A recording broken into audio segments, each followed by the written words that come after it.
Hey guys, Paul from Ashen Phoenix. It is new comic book day for the week of February 16th. We're going to get started right now. This episode brought to you by Paul and Tim. Do a thing. Yeah. Do a thing. Yeah. You should do it too. Yeah, no. They should just watch us do the thing. They don't need to do their own thing. That's a lot of pressure to put on somebody. Yeah, don't do your own thing. Watch us do our thing. Hey guys, it's Tim from Capes and Scowls, Team Ashen, Paul and Tim Do a Thing, the comic book store. Time to talk about some trades. Let's talk about Ororo. Ororo? Storm. I've always said Ororo. This is Before the Storm. This is a mini. I want to say this was like late 90s. Maybe. I don't know. It doesn't matter. Storm. Storm before she was Storm. Putin's Russia. The Rise of a Dictator. That's a fun one to read. A little too on the nose, right? A little on the nose. Undiscovered Country, Volume 3. A lot of people are still digging this book. I love Charles Soule. So, Warhammer, Sisters of Battle. These books are pretty interesting. Really cool. Warhammer always has really cool mythology behind it. Crowded, Volume 3. Yes, 3. Did we do Crowded? I don't remember if we did Crowded. Did you do Crowded? Did I do Crowded? One of us read it. I think you did. I think I did. I think I loved it.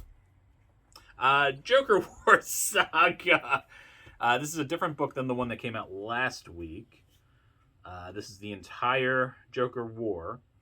And then a bunch of tie-in stories from, I guess they were backups. Batgirl, Red Hood, Catwoman, a bunch of other things.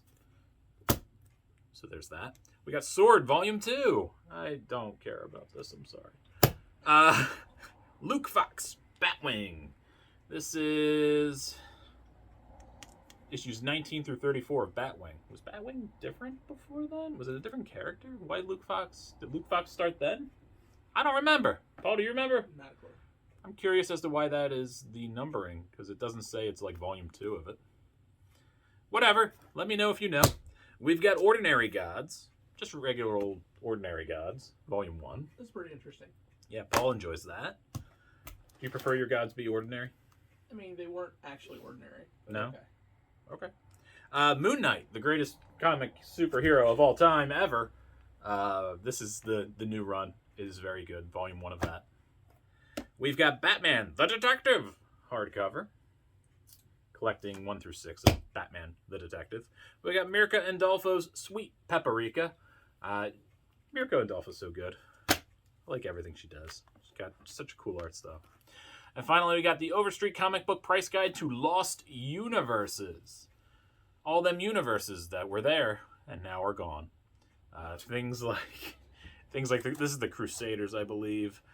New Universe from Marvel. Things like that. Comico had a bunch of different things. Valiant, the original Valiant universe, is in here. Malibu. I remember Malibu. Remember Malibu? Yeah. Pep Comics. So, like, some of these things became other things, but their universes kind of ended in a way. This is a cool book. Definitely something you should check out. It's a short week this week. We just didn't have a lot that came out, so we still wanted to do a video. It's just we're not doing three each. We're only doing 2 each. So first up, we have Iron Fist issue number 1. It's a new Iron Fist, and unlike other books like this was actually really good. It felt like it was warranted. Like other stuff where it's like, yeah, brand new number 1, and we don't care about the story. This was actually really fun. You get to learn about the new Iron Fist.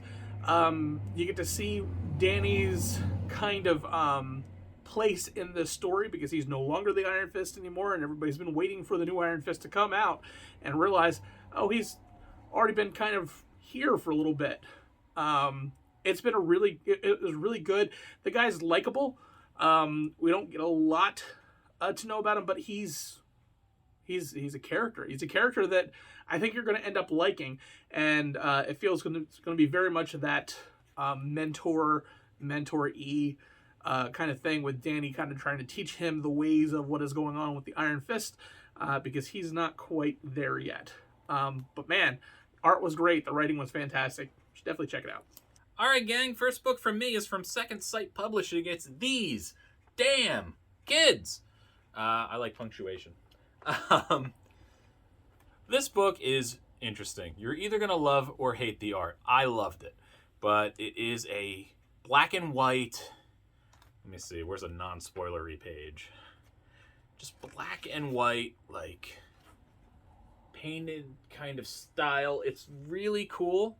And it makes some of the more gruesome stuff feel a little more wrong, if that's possible, because there's a lot of dismemberment in this book. And, you know, body parts nailed to walls and that kind of thing. So I think the fact that it's not as full of red and blood and bile makes it kind of creepy. That being said, the story's fine. It is about some kids that show up and murder people. And you don't get a ton more beyond that in this issue.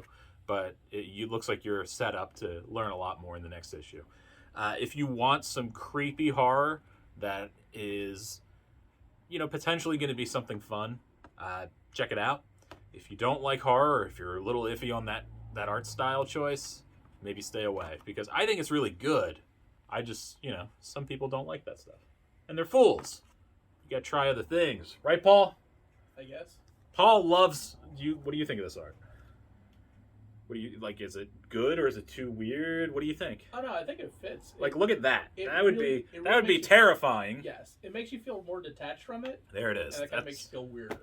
See, there you go. Paul didn't even read the book, and he has an opinion. So yes, check it out.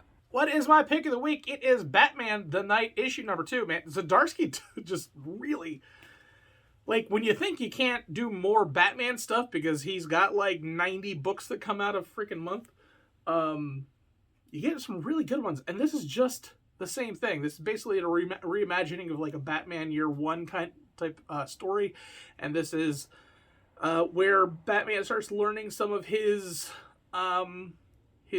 sleight of hand tricks and kind of why you might end up being with Selina, or Selene at the in our other stories and all that kind of stuff, as she is trying to go through Paris and trying to stop a murderer, but inadvertently kind of stumbles onto a cat burglar and starts learning those ways and all that kind of stuff, and just a really fun story.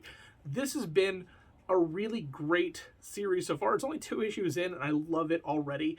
As we get this new reimagined version of how Bruce came to be Batman. And yeah, I mean, I'm in on this story. The story's been fantastic. And this is just that good. So you should definitely check it out. All right, time for my pick of the week. Paul, what is my pick of the week? I actually know this one. Yeah, so I'm not talking to you. It is. You know, because I said, oh, I'm doing this. This isn't even a debate. G.I. Joe, A Real American Hero Saturday Morning Adventures. What does that combination of words mean? It means this book is stylized to be like the old 80s cartoon, which I loved. Loved the toys, loved the cartoon, loved the Marvel comics back in the day. The art is the cartoon, exactly. It is a sillier plot where Cobra Commander, who is way over the top, gets Aladdin's lamp and he's trying to make 3 wishes. If you are nostalgic for G.I. Joe as it pertains to the cartoon, this is perfect for you. It doesn't really get much better. The art's fun. The dialogue's fun. It even has an updated PSA at the end that is more apt to our time versus the 80s. Really good stuff. I think the PSA actually put it over the top for me because I was like, this is a fun little thing, but then I enjoyed that a bunch. So if you are nostalgic for G.I. Joe as it pertains to that, like I said, you need this. You need this in your life. It's a 4-issue mini. And it was just a blast, man. Who doesn't love G.I. Joe? Fools, I say. Fools! Alright, guys, that is it. Thank you for checking out the video. Make sure you head over to Paul and Tim Do a Thing for more of me and Paul doing things. Only 44 subs away. Yeah, no, we're doing super good. I'm very, very proud of our work. I guess you can call it work. It's a lot of work to make it what it is a lot of work. And I make Paul do all that, so that's why it doesn't feel like work to me. Everybody, thank you. Let me know in the comments below if you read any of these books. I'm still super happy I read a G.I. Joe book like that cartoon. And Paul is on Twitch. Check him out on Twitch. He twitches. He does twitchy things. Watch him play scary horror games that scare him, and then he jumps. It's great. And that's it. That's all I got. Anything you want to throw in there? That's it. That's it. We're done. Bye.